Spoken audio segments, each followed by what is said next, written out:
Hi friends, आप सभी का हमारे चैनल पे बहुत बहुत स्वागत है। ये रहा 2024 बोर्ड परीक्षा के लिए हिंदी का पेपर और ये रही बोर्ड टॉपर के द्वारा लिखी गई बोर्ड कॉपी।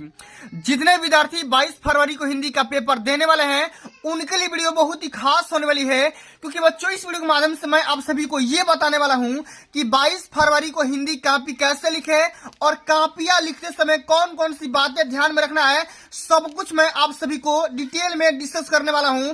इसलिए आप सभी संबल रिक्वेस्ट है, इस पूरे वीडियो को शुरू से लेकर के अंत तक जरूर देख लेना। वीडियो को लाइक कर देना, शेयर कर देना, चैनल पर नए होंगे तो उसको भी सब्सक्राइब कर लेना, ठीक है। आइए बच्चों, सब कुछ मैं आप सभी को बताऊंगा और इस पूरे वीडियो के माध्यम से मैं आप सभी को इस पूरे वायरल पेपर का फुल सॉल्यूशन के साथ बताऊंगा। एक भी मैं क्वेश्चन को छोड़ूंगा नहीं और अब की बार जो भी हिंदी का पेपर आएगा ना, बिल्कुल ऐसा ही पेपर आएगा, इससे बाहर एक भी क्वेश्चन नहीं आएंगे, इस बात की पूरी गारंटी है। और एक बात मैं पूरे दावे के साथ बोल सकता हूं कि जो भी बच्चा ईमानदारी से इस पूरे सेशन को अंत तक देख लेता है, समझ लेता है, तो अब की बार पेपर में 70 में 70 पक्का कर लेगा, इस बात की पूरी गारंटी है। सबसे पहले आपको यहाँ पे लिखना है अनुक्रमांक यानी कि रोल नंबर, अपने यहाँ पे नाम लिख देना। और यहाँ पे देखो, इस पूरे पेपर को हल करने के लिए 3 घंटे 15 मिनट का टाइम मिलेगा, जिसमें 15 मिनट में पेपर को पढ़ना है। ये जो पेपर होगा 2 खंड में डिवाइड होगा, खंड अ में और साथ में खंड ब में। खंड अ के सारे क्वेश्चन एमसीक्यू टाइप रहेंगे, बहुविकल्पी रहेंगे, जिनको हल करने के लिए ओएमआर दिया जाएगा और ओएमआर को ब्लू या ब्लैक पेन से हल करना होगा, समझना होगा। जैसे बच्चों यहाँ पे आप देख सकते हो, खंड अ के जितने भी क्वेश्चन यहाँ पे दिए गए हैं, सारे के सारे क्वेश्चन बहुविकल्पी है, वस्तुनिष्ठ है। आइए बच्चों, बिना टाइम को गंवाए इस वीडियो को स्टार्ट करेंगे और सबसे पहले हम यहाँ पे हल करेंगे खंड अ, उसके बाद हम हल करेंगे खंड ब, ठीक है। एक एक क्वेश्चन को बताऊंगा, पूरा समझ में आएगा। और अब की बार 2024 बोर्ड परीक्षा में 22 फरवरी को हिंदी कॉपी कैसे लिखना है मैं पूरा बता दूंगा, ठीक ना। 70 में 70 स्कोर कर जाओगे। आइए, पहला इसमें क्वेश्चन पूछा गया है कि आचार्य रामचंद्र शुक्ल किस युग के लेखक हैं, तो ये हो जाएंगे बच्चा शुक्ल युग। ऑप्शन नंबर इसमें पहला बिल्कुल राइट आंसर हो जाएगा, इस बात को ध्यान में रख लेना। अब अगला हमारा क्वेश्चन दिया गया कि गबन किस विधा की रचना है, उपन्यास, नाटक, एकांकी या कहानी। तो बच्चों, गबन जो होगा ना, उपन्यास विधा की रचना हो जाएगा। तीसरा ऑप्शन यहाँ पे राइट आंसर हो जाएगा, ठीक ना। मैं सारे क्वेश्चन को यहाँ पे पूरा पूरा बताऊंगा, पूरा डिटेल में बताऊंगा, आप यहाँ पे ध्यान से समझते रहना। कंकाल के लेखक कौन है, तो कंकाल के लेखक हो जाएंगे बच्चा क्या, तो जयशंकर प्रसाद। ऑप्शन नंबर यहाँ पे बी बिल्कुल राइट आंसर हो जाएगा। अगला हमारा क्वेश्चन है कि कलम का सिपाही कृति के रचनाकार कौन है, तो ये हो जाएंगे बच्चा, क्या हो जाएंगे, धर्मवीर भारती, अज्ञेय या अमृत राय। तो यही हो जाएंगे अमृत राय, ठीक ना। कलम के सिपाही के रचनाकार अमृत राय जी हो जाएंगे, ठीक ना। शुक्ल युग की समयावधि कब से कब तक मानी जाती है, तो सन 1919 से लेकर के 1938 तक के बीच का जो भी समय माना जाता है वो शुक्ल युग माना जाता है। ऑप्शन नंबर इसमें सेकंड राइट आंसर हो जाएगा। अगला हमारा क्वेश्चन ये है बच्चा कि साकेत किसकी रचना है, तो साकेत के रचनाकार है मैथिली शरण गुप्त। ऑप्शन नंबर यहाँ पे डी राइट आंसर हो जाएगा, ठीक ना। साकेत के रचनाकार क्या हो जाएंगे, मैथिली शरण गुप्त जी हो जाएंगे। अगला हमारा क्वेश्चन इसमें पूछा गया है कि महादेवी वर्मा किस युग की कवित्री है, तो महादेवी वर्मा हो जाएंगी छायावादी युग की। तीसरा ऑप्शन यहाँ पे राइट आंसर हो जाएगा। गंगा लहरी के रचनाकार कौन होंगे, तो गंगा लहरी के रचनाकार पद्माकर जी हो जाएंगे। पहला ऑप्शन इसमें राइट आंसर हो जाएगा।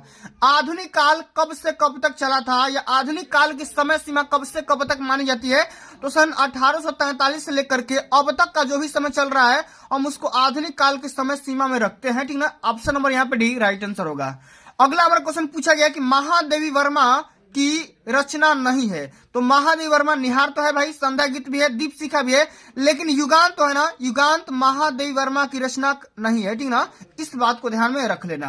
अगला हमारा क्वेश्चन है कि हास्य रस का अस्थायी भाव क्या होगा, तो ये तो बहुत ही सिंपल सा क्वेश्चन पूछा गया है कि हास हो जाएगा, इसमें क्या होगा, हास हो जाएगा। पीपर पात सरिस मंडोला में कौन सा अलंकार है, यहाँ पे हो जाएगा उपमा अलंकार। क्या हो जाएगा, उपमा अलंकार हो जाएगा। बी ऑप्शन यहाँ पे राइट आंसर हो जाएगा। इस बात को ध्यान में रख लेना आप सभी, ठीक ना। अब चलो बच्चों, यहाँ पे जो अगला हमारा क्वेश्चन पूछा गया, ध्यान से समझिएगा कि सोरठा छंद में कितने चरण होते हैं। सोरठा में कुल मिलाकर कितने चरण होते हैं, तो सोरठा हो या रोला हो, दोनों में समान चरण होते हैं और दोनों में 4-4 चरण होते हैं। ऑप्शन नंबर इसमें पहला राइट आंसर होगा। उपदेश में कौन सा उपसर्ग है, ठीक ना। उपदेश में उप हो जाएगा उपसर्ग और प्रत्यय पीछे लगता है, ठीक ना। प्रत्यय के कितने भेद होते हैं, तो प्रत्यय के कुल मिलाकर के 2 भेद होते हैं, 2 प्रकार का प्रत्यय होता है, इस प्रकार को ध्यान में रखना है। लाभ और हानि में कौन सा समास है, तो जब विपरीत शब्द आए तो वहां पे क्या हो जाएगा, द्वंद्व समास हो जाएगा, लाभ और हानि, ठीक ना, द्वंद्व समास हो जाएगा। पहला ऑप्शन इसमें क्या हो जाएगा, राइट आंसर होगा। अगला हमारा क्वेश्चन है कि मछली का पर्यायवाची है, मछली का पर्यायवाची मीन हो जाएगा, इस बात को ध्यान में रख लेना। पहला ऑप्शन यहाँ पे सेकंड ऑप्शन राइट आंसर होगा। यद्यपि में कौन सी संधि है, तो यद्यपि में यड़ संधि होता है, तीसरा ऑप्शन यहाँ पे राइट आंसर हो जाएगा, इस बात को ध्यान में रख लेना।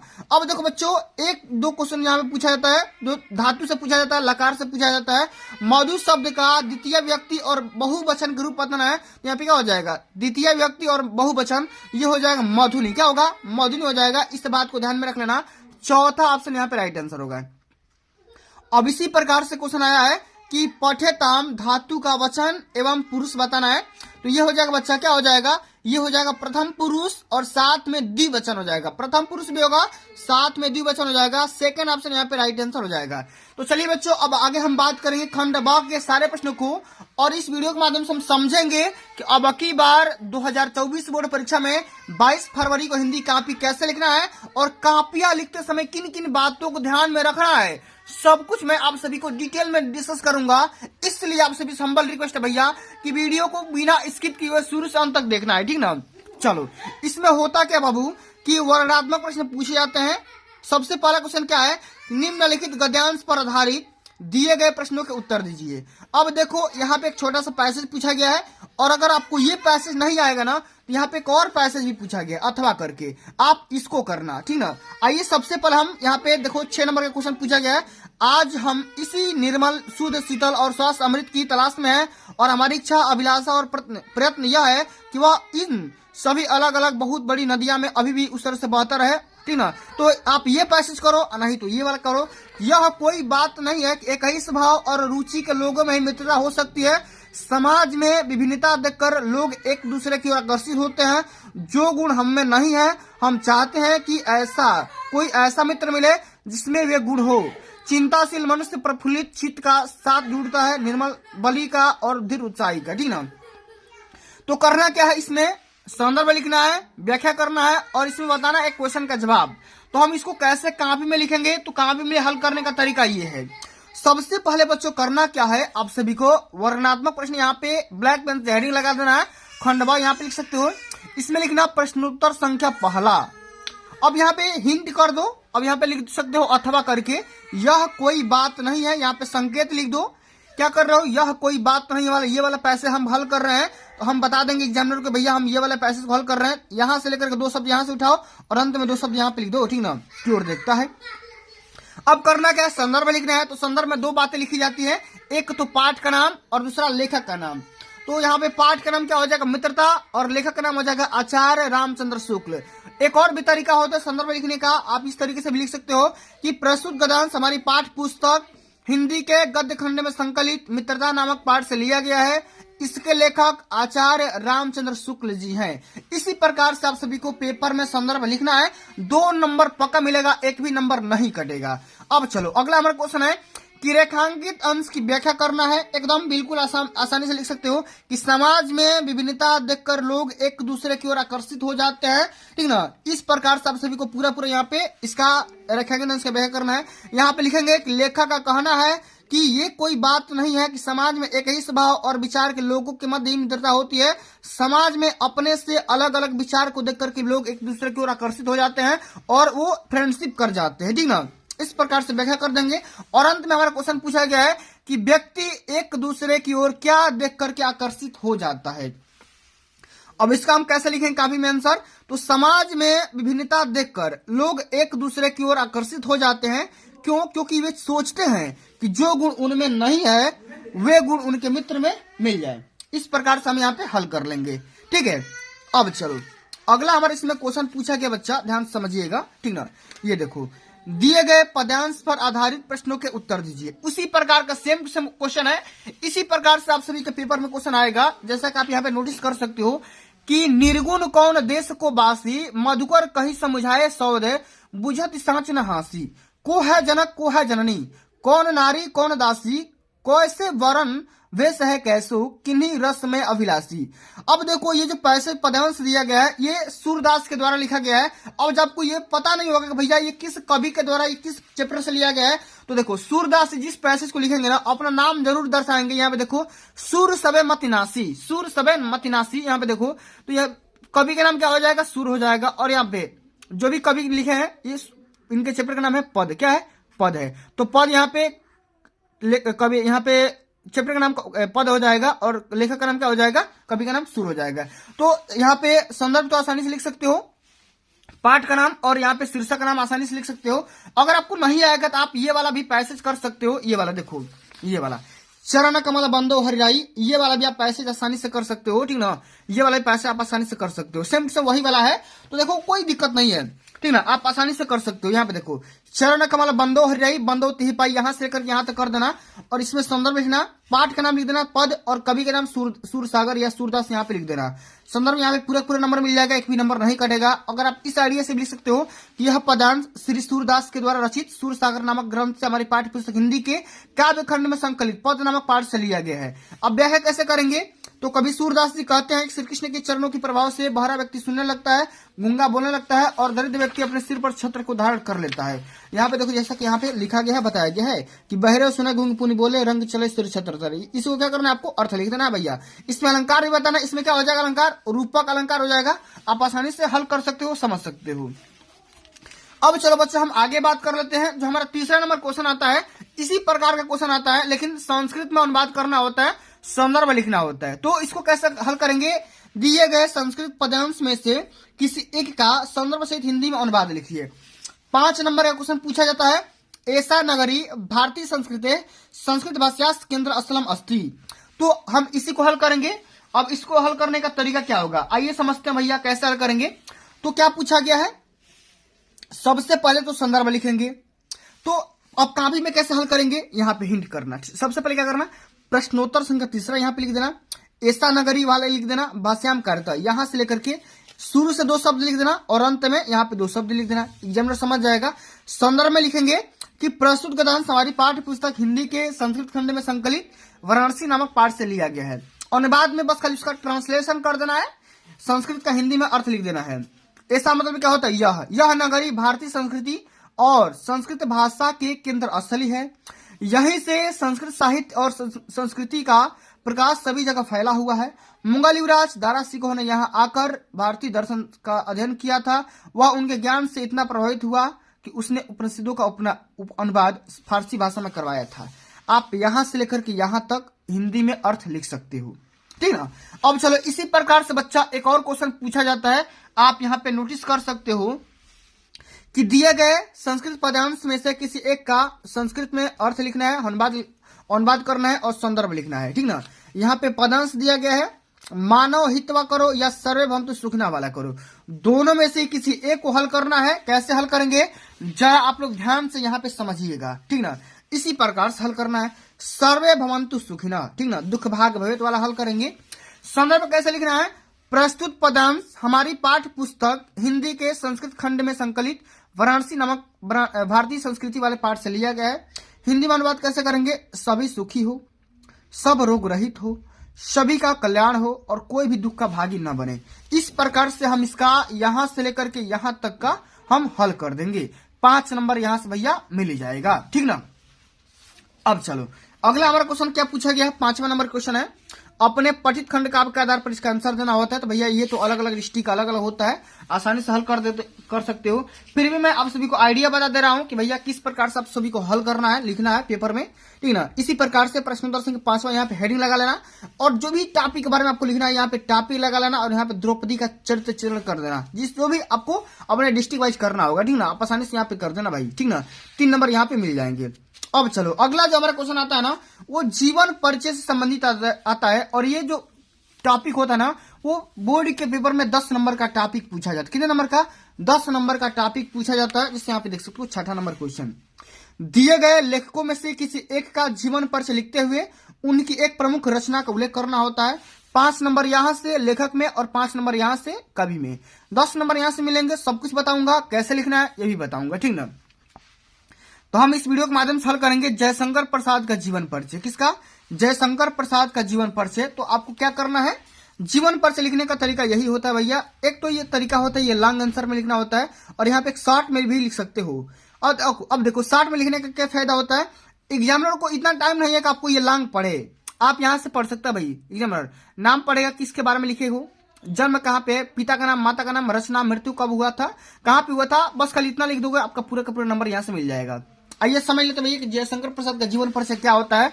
तो जयशंकर प्रसाद का जन्म काशी के एक प्रतिष्ठित परिवार में सन 1889 ईस्वी में हुआ था। इनके पिता का नाम देवी प्रसाद था, माता का नाम मुन्नी देवी था। बचपन में ही पिता की मृत्यु हो जाने के बाद जयशंकर प्रसाद की प्रारंभिक शिक्षा घर पर ही हुई थी। इन्होंने हिंदी, संस्कृत, उर्दू, फारसी अध्ययन घर पर ही किया था। इनको बचपन से ही अनेक कठिनाइयों का सामना करना पड़ा था। इनका जीवन बड़ा ही संघर्षशील था। अल्प अवस्था में ही क्षय रोग से ग्रस्त होकर के सन 1937 में इनकी मृत्यु हो जाती है। इस प्रकार से यहाँ पे लिख देना, और अंत में एक रचना का नाम लिखना है, तितली, कमैनी, झरना, लहर, आंसू, मतलब तमाम प्रकार की रचना का नाम लिख सकते हो, ठीक ना।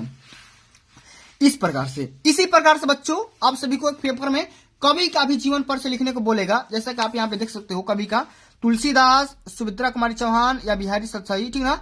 तो आप सभी को किसी का भी एक जीवन परिचय लिखना होगा, ठीक ना। यहाँ पे देखो गोस्वामी तुलसीदास का जीवन परिचय, सेम इसी आइडिया के साथ यहाँ पे लिखना होगा। संक्षिप्त परिचय लिख देना और यहाँ पे डिटेल में भी लिख देना।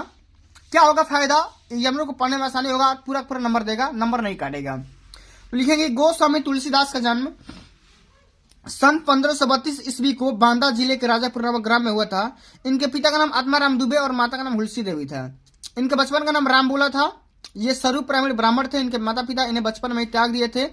तब स्वामी नरहरि दास ने इनका पालन पोषण किया था। इनका विवाह रत्नावली से हुआ था, ठीक ना। ये पत्नी से बहुत ही प्रेम करते थे, लेकिन पत्नी से डांट सुनने के बाद इनको मन में वैराग्य हो गया और इन्होंने वेद वेदांग, दर्शन शास्त्र का इत्यादि ग्रहण किया था, दर्शन किया था। और काशी में इनकी मृत्यु सन 1623 में हो जाती है। इनकी फेमस रचना का नाम श्री रामचरितमानस, विनय पत्रिका, दोहावली, गीतावली, कवितावली, तमाम प्रकार की रचना का नाम है। आप आसानी से यहाँ पे लिख सकते हो, याद भी कर सकते हो डिटेल में, यहाँ पे पूरा यहाँ पे लिख देना, ठीक है। इसी प्रकार से लिखोगे तो आपका एक भी नंबर नहीं करेगा भाई, पूरा नंबर यहाँ पे मिलने वाला है। अब चलो बच्चों हम आगे बात कर लेते हैं। अपनी पाठ्य पुस्तक में से कंठस्थ किया हुआ एक श्लोक लिखना है जो कि इस प्रश्न पत्र में न आया हो। तो कैसे लिखेंगे, यहाँ पे लिख देना भाई, यहाँ पे देखो ये वाला लिख देना, अपदो दुर्गामी च साक्षरो न च पंडितः अमुखः स्फुट वक्ता च यो जनाति स पंडितः। इस प्रकार से आप यहाँ पे श्लोक लिख देना, 2 नंबर यहाँ से मिल जाएंगे। और इसी प्रकार से आप सभी के यहाँ पे अगला हमारा जो क्वेश्चन आता है, किन्हीं 2 प्रश्न के उत्तर संस्कृत में देना होता है। ज्ञान कुत्र संभवती, भारतीय संस्कृत मूलम किम अस्ति, ठीक ना। इस प्रकार से यहाँ पे लिख देना। तो यहाँ पे पहला यहाँ पे आंसर ये होगा कि विश्वास से स्पष्टता ईश्वर एक एवं इति भारतीय संस्कृत मूलम अस्ति। इस प्रकार से यहाँ पे इसका आंसर लिख देना। और कुत्र मरणम मंगलम भवती, कुत्र मरणम मंगलम भवती। तो इस क्वेश्चन का हम कैसे हल करेंगे, यहाँ पे ध्यान दो, यहाँ पे देखो आराम से यहाँ पे लिख सकते हो, पूरा बढ़िया से लिख सकते हो। अगला हमारा क्वेश्चन है चंद्रशेखर को आसित। चंद्रशेखर कौन था भैया, तो यहाँ पे लिख सकते हैं चंद्रशेखर प्रसिद्ध क्रांतिकारी देशभक्ति च आसित। तो आपको 2 ही लिखना है, मैंने चारों को यहाँ पे बता दिया है, 2 ही के बारे में लिखना होता है, ठीक ना। आपको कोई दिक्कत की सामना नहीं करना होगा। अब चलो अगला हमारा क्वेश्चन आता है, एक विषय पर निबंध लिखना होता है, बोर्ड के पेपर में हर साल पूछा जाता है। तो देखो निबंध का टॉपिक हमेशा 9 नंबर में पूछा जाता है। आतंकवाद पे लिखो, वृक्षारोपण पे लिखो, मेरा प्रिय कवि पे लिखो, या नारी सशक्तिकरण पे लिखो। किसी टॉपिक के बारे में आप यहाँ पे लिख सकते हो, ठीक ना, कोई दिक्कत नहीं है। तो निबंध लिखने का जो भी तरीका होता है मैंने क्या आपको बताया था। निबंध में आपको क्या करना है, सबसे पहले बच्चों आपको यहाँ पे प्रस्तावना वाले टॉपिक लिखना है, प्रस्तावना लिखना है। फिर बताओ उसका अर्थ क्या होता है, मतलब क्या होता है, आशय क्या होता है। उसके बाद बताओ कि भैया आतंकवाद किस किस कारणों से फैलता है और रोकने कौन कौन से उपाय हो सकते हैं। और अंत में आप सभी को उपसंहार वाले टॉपिक को लिखना बिल्कुल भी नहीं भूलना है, ठीक ना। इस प्रकार से आप सभी को पूरा यहाँ पे हल करना है, तभी जाकर के पूरा नंबर मिलेगा। और बच्चों अब की बार 2024 बोर्ड परीक्षा में आप सभी को एक और टॉपिक देखने को मिल जाएगा।